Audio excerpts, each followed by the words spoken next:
네, 안녕하십니까. 용서 목사입니다. 오늘 함께 나눌 말씀은 사도행전 4장 12절부터 22절까지 말씀이 되겠습니다. 오늘 말씀 제가 미리 봉독하지 않고 한 구절씩 읽어가면서 여러분과 함께 묵상을 나누도록 하겠습니다.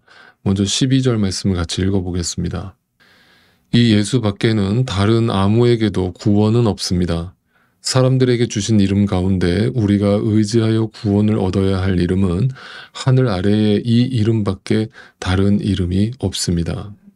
그 성령의 충만함 가운데 있는 베드로는 세상 권력자들, 당시 유대교 최고 종교 지도자들 앞에서 담대하게 예수 그리스도만을 진리라고 선포하고 있습니다.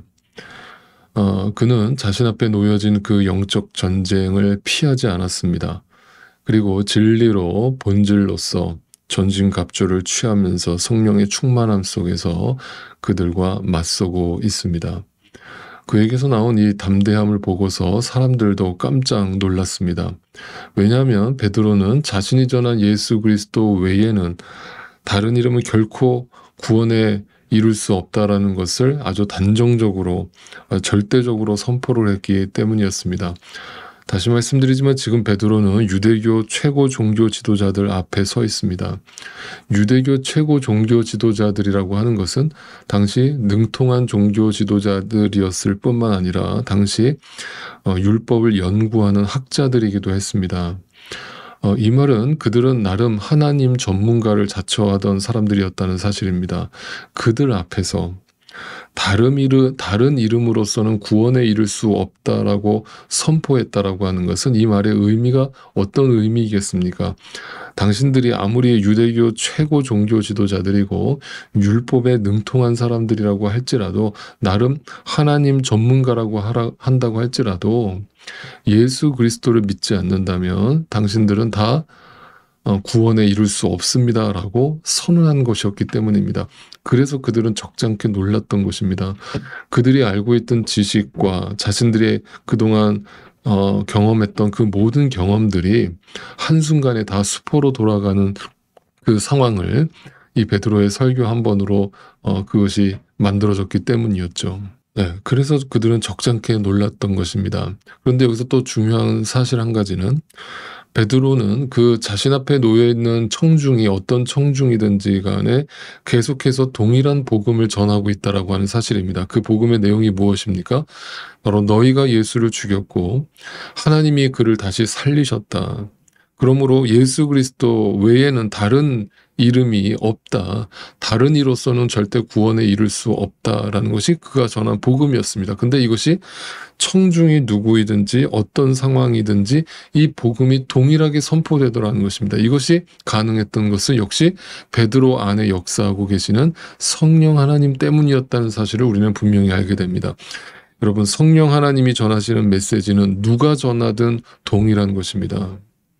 그렇다면 오늘날 교회 안에서 만약에 동일하게 그 설교자에게 성령 하나님이 동일하게 역사하신다면 그 내용은 어떤 본문을 택해서 설교를 하든 결국은 복음이 담겨야 하는 것이고 예수 그리스도가 선포되어야 하는 것입니다. 그런데 그렇지 않다면 네, 우리에게 분별의 영이 필요한 것입니다. 그래서 오늘도 우리 안에 성령 하나님이 역사하신다면 동일한 결과를 만들어낸다는 것을 분명히 기억하시면 좋겠습니다. 이 베드로의 모습 속에서 그 답을 찾으시면 됩니다. 첫째, 담대해질 것입니다.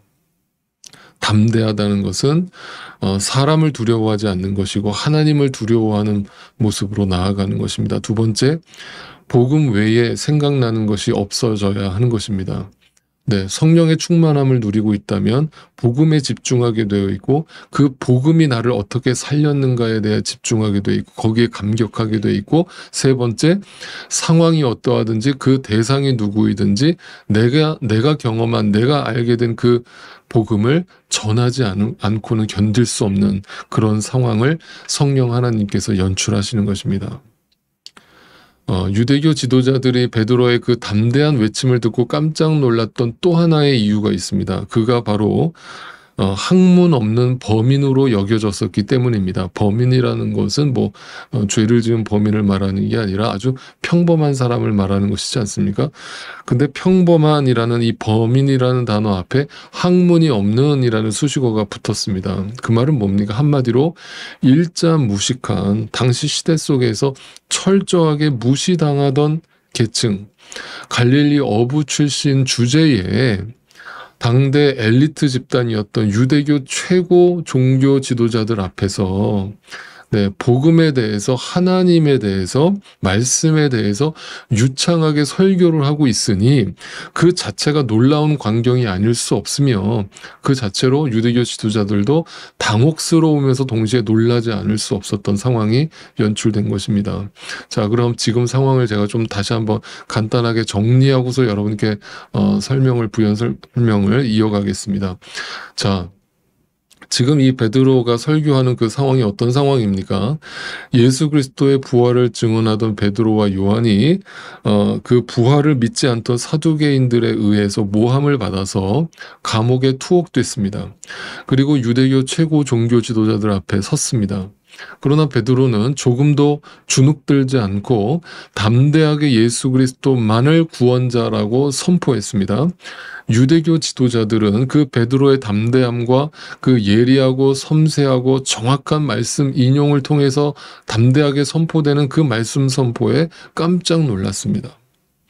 자, 그렇다면 바로 그 상황 속에서 유대교 최고 지도자들만이 베드로의 모습에 놀라고 당황했던 것이 아니었죠. 그 상황 속에서 또 더 놀란 사람이 있었을 것입니다. 그 사람이 누구인가? 바로 베드로 자신입니다. 왜냐하면 성령이 오시면, 제가 말씀드린 것처럼 우리 안에 믿음이 들어오면 예수 그리스도가 보이기 전에 내가 누구인지를 보게 된다고 했습니다. 내가 명확하게 누구인지를 알게 된 베드로는 나 자신이 얼마나 하나님 앞에서 죄인이며 내가 얼마나 연약한 죄인인가를 분명히 인식하고 있었습니다. 그러니까 그 분명한 자기 인식 속에서 복음에 대한 인식, 예수 그리스도가 진리라는 인식이 나온 것입니다. 이것이 믿음입니다. 이것이 우리 안에서 성령 하나님이 하시는 일입니다. 그러니까 베드로는 정확하게 자기가 누구인지를 명확하게 인식하고 있었던 사람입니다. 그러니까 자신에게서는 절대 나올 수 없는 말씀이며 자신 안에서는 절대 선포될 수 없는 말씀들이 자기 입술을 통해서 흘러나오고 있으니까 그 모습을 보면서 자기 자신도 적잖게 놀라고 있는 것입니다. 그런데 이렇게 자기를 인식하고 있는 베드로인데 너무나 아이러니한 것은 오늘날 로마 캐톨릭은 이 연약한 인간 베드로를 초대 교황으로 삼고 그를 성자의 반열에 올려놓았다라고 하는 사실은 정말 우픈 해프닝이라고 할 수밖에 없는 것이죠. 아마도 베드로는 지금 천국에서 자신의 동상이 성당의 성자의 모습으로 조각되어 있는 모습을 보면서 아마 통탄을 금치 못할 거라고 저는 분명히 생각을 합니다. 베드로는 자기 자신에게 놀랐습니다. 분명히 내 안에서 나올 수 없는 결과였고 내 안에서 나올 수 없는 열매였으며 내 안에서 나올 수 없는 이 복음의 향연이 베드로로 하여금 적잖게 놀라게 했던 것입니다. 그리고 동시에 베드로는 분명히 알았습니다. 이것은 나로부터 시작된 것이 아니구나. 내 안에 계신 성령 하나님께서 나를 움직이시는구나. 나를 충만하게 다스리시는구나. 그러니까 그 마음속에 베드로는 누구를 바라보고 있는 것입니까? 성령 하나님의 조명 속에서 몸은 죽여도 영혼은 능히 죽이지 못하는 자들을 두려워하지 않는 것이 아니라 오직 나의 몸과 영혼을 능히 지옥에 멸하실 수 있는 분을 두려워함으로 그 절대자 하나님을 온전히 바라보고 있었기 때문에 이것이 가능했던 것입니다. 성령 충만함으로 인해 나오는 그 담대함은 이렇게 나타나는 것입니다. 눈에 보이는 사람과 환경을 두려워하지 않고 하나님을 두려워하는 분명한 시선 속에서 나에게 주신 이 복음을 전하지 않고는 견딜 수 없는 그 상황으로 성령 하나님이 나를 이끌어 가시는 겁니다. 이것에 대해서 예수님이 제자들에게 이미 이렇게 당부하신 적이 있었습니다. 마태복음 10장 19절 20절 말씀을 한번 읽어보겠습니다. 사람들이 너희를 관가에 넘겨줄 때에 어떻게 말할까 또는 무엇을 말할까 하고 걱정하지 말아라. 너희가 무슨 말을 해야 할지 그때에 지시를 받을 것이다. 말하는 이는 너희가 아니라 너희 안에서 말씀하시는 아버지의 영이시다. 네, 분명하게 얘기하죠. 베드로가 아닙니다. 우리가 아닙니다. 지금도 제가 말씀을 전하고 있지만 제가 하는 것이 아닙니다. 제 안에 계신 성령 하나님께서 저에게 허락하신 그 복음을 선포하게 하시는 것입니다. 이것에 대해서 오늘 본문이 베드로가 이렇게 또 증언합니다. 19절 20절입니다. 그때에 베드로와 요한은 대답하였다. 하나님의 말씀을 듣는 것보다 당신들의 말을 듣는 것이 하나님 보시기에, 지금 누구를 바라보고 있습니까? 하나님 보시기에 옳은 일인가를 판단해 보십시오. 세상 최고 권력자들 앞에서 사람을 두려워하지 않고 하나님을 두려워하고 있는 베드로와 요한의 모습을 보여줍니다. 20절, 우리는 보고 들은 것을 말하지 않을 수 없습니다. 내 안에 계신 성령 하나님께서 나에게 주신 이 진리의 말씀을 전하지 않고는 견딜 수 없게 하신다. 이것이 바로 성령 충만함의 증거인 것입니다. 여러분 분명히 기억하십시오. 베드로와 요한 사도를 통해서 성령 하나님의 음성이 선포되고 있습니다. 복음이 선포되고 있습니다. 그 말씀을 1차적으로 듣고 있던 사람들은 그 법정에 있던 유대교 최고 종교 지도자들입니다. 그렇다면 그들은 이 성령의 음성 앞에 어떻게 반응해야 되는 것이 옳습니까? 마음의 찔림을 받고 예수 그리스도 이름 앞에 무릎을 꿇어야 되는 것이 맞는 것이죠. 그런데 그들이 어떻게 반응하고 행동했는가? 오늘 본문 21절이 이렇게 증언합니다. 백성이 모두 그 일어난 일로 하나님께 영광을 돌리고 있으므로 그들은 사도들을 처벌할 방도가 없어서 다시 위협만 하고 놓아 보냈다. 무슨 말씀인지 아시겠습니까? 그 복음을 들은 백성들은 주님 앞에 찔림을 받고 회개함으로 주님 앞에 영광을 돌리면서 우리를 구원하신 예수 그리스도의 이름을 찬양하고 있는데, 누구보다 말씀을 열심히 연구하고 말씀을 전한다고 하는 그 유대교 최고 종교 지도자들의 반응은 어떠했는가? 네, 그 처벌할 방도를 찾지 못한 지도자들은 한 번 더 그들에게 마지막으로 예수 그리스도에 대해서 전하지 말라라고 그들을 협박한 후에 무혐의로 그들을 석방시켜 주는 것입니다. 재밌는 사실은 그들은 회개하기는커녕 성령 하나님의 음성을 듣고도 재차 다시 한번 그 사도들을 협박하는 모습을 보여주고 있다는 사실입니다. 이것이 가장 어리석은 인간의 표본으로 나타나고 있는 것입니다.